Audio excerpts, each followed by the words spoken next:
natural tal cual es un hidrocarburo ligero, realmente, en estado, bueno, a temperatura y presiones normales, se transporta o se consume en fase gas. La diferencia de este con el resto de combustibles, principalmente en comparación con el GLP, que sería su principal competencia, son sus propiedades físico-químicas. Las principales o la principal diferencia entre el gas LP es su poder calorífico y la densidad de este. A diferencia del gas LP, el gas natural es mucho más ligero que el aire. Entonces, en comparación con el GLP, este tiende a subir en caso de que exista alguna fuga de gas natural, versus el gas LP, que es más pesado que el aire, el cual tiende a irse hacia el suelo, no tiende a ir hacia abajo, hacia de la superficie. Esa sería una de las principales características o diferencias del gas natural versus el LP, y teniendo como de referencia esta característica ante un escenario de fuga, en una casa, en una industria, en la calle, en donde sea que se dé, esta característica ayuda a que el gas se disipe rápidamente, evitando acumulaciones pues en un cuarto, en una casa, en cualquier lugar donde pudiera suceder esa fuga, ¿no? Esa es la principal, o de las principales características y diferencias del gas natural versus el LP. Tomando igual nuevamente como base el LP en comparación con el natural, en caso de presentarse una fuga, que también sería importante explicar qué escenarios pudieran provocar una, que también son menores en una cuestión de gas natural, hablando de una red de distribución. Pero en el caso de que se presente el gas natural, por su misma ligereza, tendría que existir una cuestión de hermeticidad en ese cuarto para que justo se pudiera acumular. Puede existir, pero las condiciones tienen que ser muy específicas, ¿no? Si estamos hablando de una habitación de una casa normal, hablándose tal vez de una cocina, un cuarto de lavado, etcétera, pues generalmente siempre existen condiciones de ventilación en estas casas, ¿no? Estos cuartos, entonces la acumulación de gas natural es mínima, o la probabilidad de que se acumule es mínima.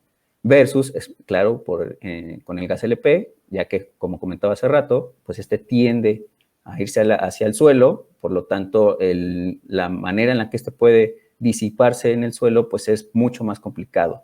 Por lo tanto, la acumulación o la probabilidad de acumulación de gas LP en el escenario de una fuga, pues es mayor a la de gas natural. Y como comentaba hace rato también, otra de las propiedades físico-químicas entre el gas natural y el gas LP, pues son sus límites de inflamabilidad, el límite inferior y superior de inflamabilidad, ¿no?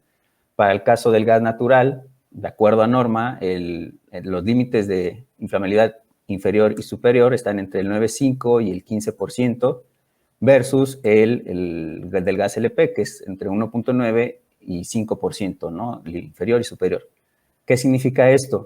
Para el caso del gas LP se requiere una menor cantidad de mezcla de gas con aire para que se propicie un escenario de incendio versus el gas natural, ¿no? Se requiere un poco más de fuga, y si le sumas a eso, que pues además es un gas mucho más ligero, que se disipa mucho más rápido en el ambiente, pues entonces la probabilidad de que, primero de la probabilidad de que se desfugue, pues es menor, y de ahí a que se incendie, pues también es mucho menor debido a estas mismas propiedades físico-químicas. Si entendemos cómo está construida una red de distribución de gas natural, se entendería muy fácil por qué la probabilidad es muy baja.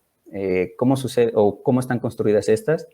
Las líneas de distribución de gas natural que se construyen en las ciudades se construyen paralela a las líneas de las habitaciones o de las casas habitación, ¿no? Es muy común creer que las tuberías de gas pasan por debajo de las casas, e incluso escuchar comentarios, ¿no? De que qué pasa si hay una fuga de la línea abajo de mi casa, y que la famosa bomba de tiempo. Entonces, primero que nada, hay que entender que no se construye de esa manera. Las líneas van o se tienden de manera paralela a la calle, por así decirlo, por frente de la acera común, ¿no? De hecho, hay una norma que explica cómo se deben de construir estas líneas. Y otra característica de estas líneas es los materiales que se ocupan para la construcción de las mismas, ¿no? Prácticamente el material utilizado para la construcción de estas líneas de distribución en las ciudades son plásticos. Se utiliza polietileno de alta densidad, el cual pues es una tubería, como comenté, de plástico, súper rígida, súper resistente, que no se corroe con el tiempo, súper duradera, flexible, que eso también permite que en caso de que haya movimientos, ya sea por paso de camiones, terremotos, sismos, lo que sea, pues el tubo, al ser de plástico semiflexible, pues la probabilidad de que se fisure, se rompa es mínima, ¿no? Son materiales súper resistentes. Los equipos que se ocupan para unirla y tender la línea también son equipos especializados. Entonces, todo eso ayuda a minimizar la probabilidad de que, pues que exista una fuga de gas natural a través de las líneas de distribución. Además, pues se cuentan también con ciertos equipos que ayudan se le conocen, equipos de seguridad que ayudan a minimizar en caso de que sucediera pues la cantidad de gas que se fuga a la atmósfera, ¿no? Válvulas de seccionamiento, en las mismas conexiones hacia las casas existen válvulas de corte manual, o sea, toda una serie de sistemas y equipos que ayudan a minimizar el riesgo de que en caso de una fuga, ¿no? Digo, para que pudieran suceder este tipo de escenarios, tendrían que suceder factores externos a la instalación.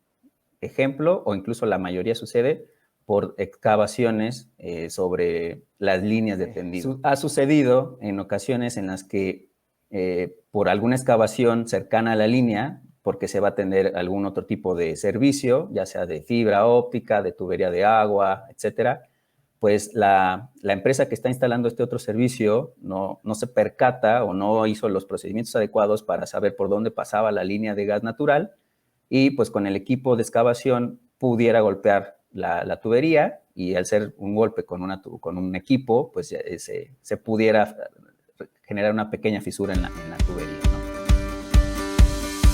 Actualmente, las redes de distribución de gas natural en México pues abarcan ciertas ciudades. No existe gas natural distribuido a través de ducto en todos lados. Lo ideal sería que así fuera, porque justo permite tener una mayor competencia en cuanto a servicios. Existen, ya hablamos de las ventajas del gas natural versus del LP, incluso hasta en costos también hay ventajas. Entonces, la perspectiva de crecimiento de las redes de distribución de gas natural en México es buena.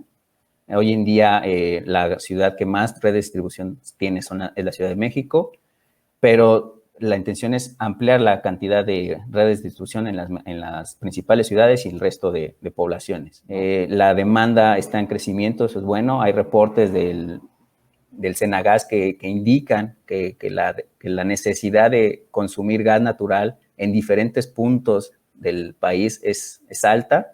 Entonces, sí es importante que se vayan estableciendo nuevas redes de distribución en diferentes puntos del país para que este gas natural llegue de manera más fácil a más puntos, no solo a casas o unidades habitacionales, sino también a zonas industriales, donde hoy en día no existen redes de distribución y pues facilitaría mucho a estas industrias tener la red de distribución cerca para poder alimentarse de este gas natural. Bueno, ya hablando en concreto de las líneas de distribución de gas natural, bueno, pues estas se conectan a través de City Gates, se les conoce, o son puertos, por así decirlo, de entrada o de conexión, conductos de transporte de gas natural, y estos puntos de conexión son los que, pues, a partir de estos puntos de conexión se construyen las redes de distribución de gas natural, ¿no? Que pues obviamente pueden ir por toda la ciudad.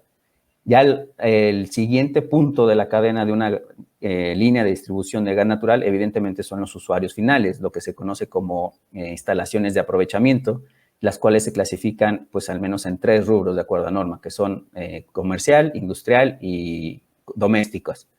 Nosotros de este lado, en Consultoría Sustentable, G2H, pues damos el servicio prácticamente a este tipo de instalaciones, las de los usuarios finales, ¿no? Ya sea para el caso de comerciales, industriales, que son los que ocupan el gas natural generalmente para equipos de calentamiento, para obviamente pues sus procesos industriales o comerciales, y además también pues hoy en día con todas estas nuevas tecnologías están pues los nuevos actores o consumidores del gas natural, que son pues estaciones de servicio o también industriales que consumen gas natural comprimido, ¿no? Entonces, de este lado también nosotros damos ese tipo de servicio, ya sea desde construcción, diseño, mantenimiento, verificaciones, análisis de riesgos, todo lo que tenga que ver con una instalación de aprovechamiento desde cero hasta su puesta en operación, ¿no? Eso es lo que realmente nosotros de este lado vemos en cuestión de gas natural con los consumidores finales. Esto igual solo hablando de los usuarios finales de gas natural, ¿no? También en consultoría sustentable, G2H damos el servicio al resto del sector, hablando específicamente sobre petrolíferos, pero en general el sector de hidrocarburos.